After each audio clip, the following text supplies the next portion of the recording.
From the studios of Tucson Business RadioX, recorded in the Stewart Title corporate offices on Broadway, you are now listening to The Mark Bishop Show. And now here's your host, Mark Bishop. You know, folks, September is National Pulmonary Fibrosis Awareness Month, and more than 200,000 Americans are living with pulmonary fibrosis. It's a lung disease with no known cure. In this episode, we're going to learn the symptoms, risk factors, and treatment options, and why early diagnosis is so important. My special guest is Dr. Sonye Danoff, MD, Ph.D., Senior Medical Advisor for the Pulmonary Fibrosis Foundation, PFF, Care Center Network, and PFF Patient Registry. She's Associate Professor in the Division of Pulmonary and Critical Care Medicine and co-director of the Interstitial Lung Disease Clinic at Johns Hopkins University. Boy, what a mouthful. How do you put all of that onto a letterhead, Doc? Tell me. Well, Mark, I don't think that you need to put all of that onto a letterhead. You just have to do your job. Dr. Danoff, according to a recent survey from the PFF, 86% of Americans do not know the symptoms of PF. Can you share those with us, please? Yeah, absolutely. I think that, firstly, thank you so much for having me here today to be a part of Pulmonary Fibrosis Awareness Month. You're right. This is really kind of a shocking statistic. There are, as you said, 200,000 Americans who have pulmonary fibrosis, and 50,000 Americans will be diagnosed this year, and yet 9 out of 10 people don't know the symptoms. The symptoms are actually ones which are, I would guess, a little bit nonspecific. These include shortness of breath with exertion, and that can mean, if you were able to walk up a flight of stairs or 2 flights of stairs without stopping, maybe you'll notice that when you get up that first flight of stairs, you're really kind of huffing and puffing. And then maybe 6 months later, you're going to notice that you really can't walk up that flight of stairs. So it's a progressive shortness of breath. It's a dry cough that lasts for weeks or months or even years. And that really distinguishes it from things like a more common cold or allergies. And then just a sense of fatigue, just not having the energy to do what you would normally do in a day. And unfortunately, these are fairly nonspecific symptoms, so it often takes a while before a person gets a diagnosis of pulmonary fibrosis. Well, pulmonary fibrosis, PF, it's a progressive and debilitating form of interstitial lung disease that over time leads to scarring of the lungs and currently has no known cure.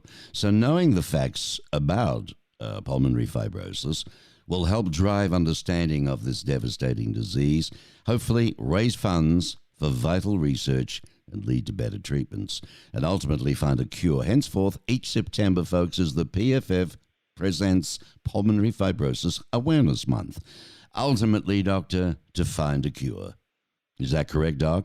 Yes, and I think you put it so well. The goal of this is to raise awareness, to help patients get to a physician earlier so that they can get the right kinds of treatments, the right kind of evaluation to make the diagnosis, and ultimately to find a cure for the disease. Right now, there are several FDA-approved medications that will slow the progression of pulmonary fibrosis, but unfortunately, there are no medications currently that cure this disease. Well, Dr. Danoff, how does pulmonary fibrosis differ from interstitial lung disease, cystic fibrosis, as an example, COPD, or asthma? Yeah, that's a great question. There are a lot of different diseases that can affect the lung and can damage the lung. The way you can think about it is that pulmonary fibrosis is a disease that affects the part of the lung that's involved in absorbing oxygen. And when it's damaged, the body becomes less effective at pulling oxygen out of the air. That oxygen is needed to burn the fuel in the cells in order for your muscles and your organs and your brain to work well.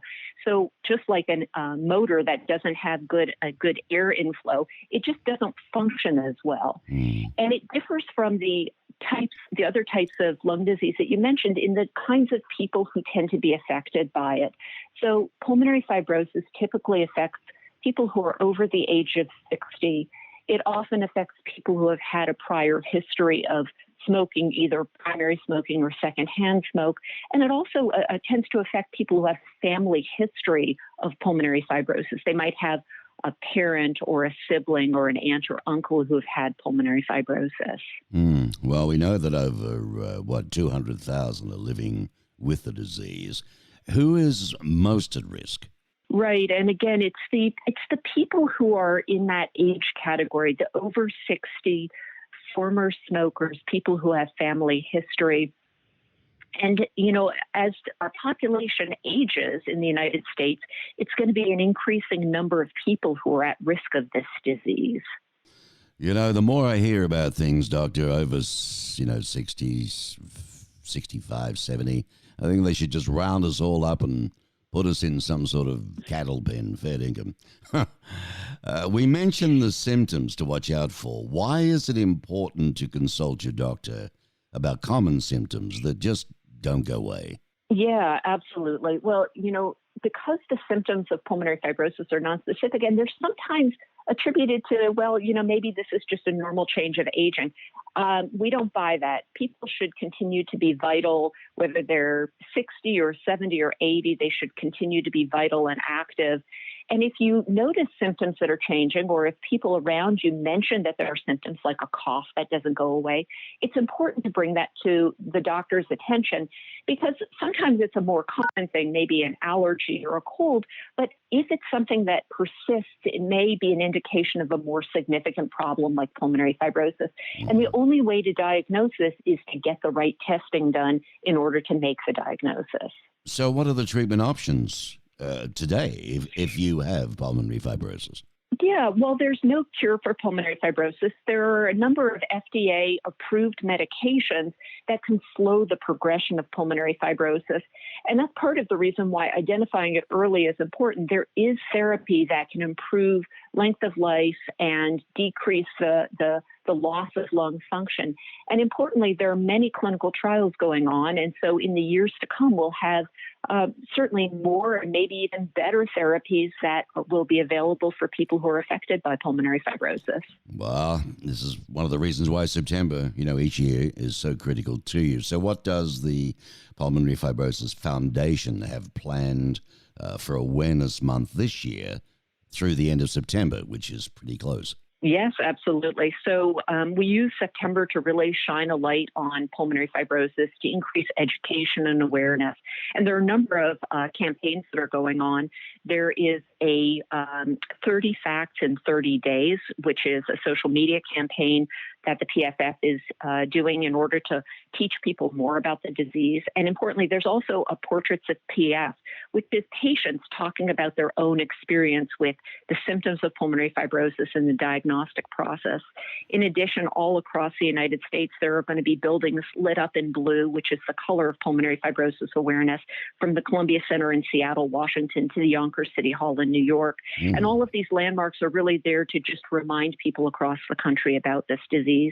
I think if people would like more information about pulmonary fibrosis, that a good place to start is the aboutpf.org website. This really provides some very accessible information about the signs and symptoms and about how diagnosis is made. Well, that's pretty, isn't it? Blue.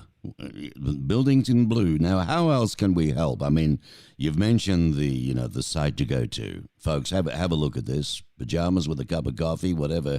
www.aboutpf.org. That's the actual web address. You could read a lot on that, right, Doctor? Yes, absolutely. And it will connect you to a lot of resources that the Pulmonary Fibrosis Foundation has. If people are interested in becoming more involved in pulmonary fibrosis awareness, there are a lot of resources there. And there are many ways to be involved even if you don't have pulmonary fibrosis. There are virtual pulmonary fibrosis walks going on across the country, and that helps to raise money for research as well as for programs on pulmonary fibrosis. I should say, does the site show the specific cities where the walks are going on that people can join? Yes, it does. Maybe, right?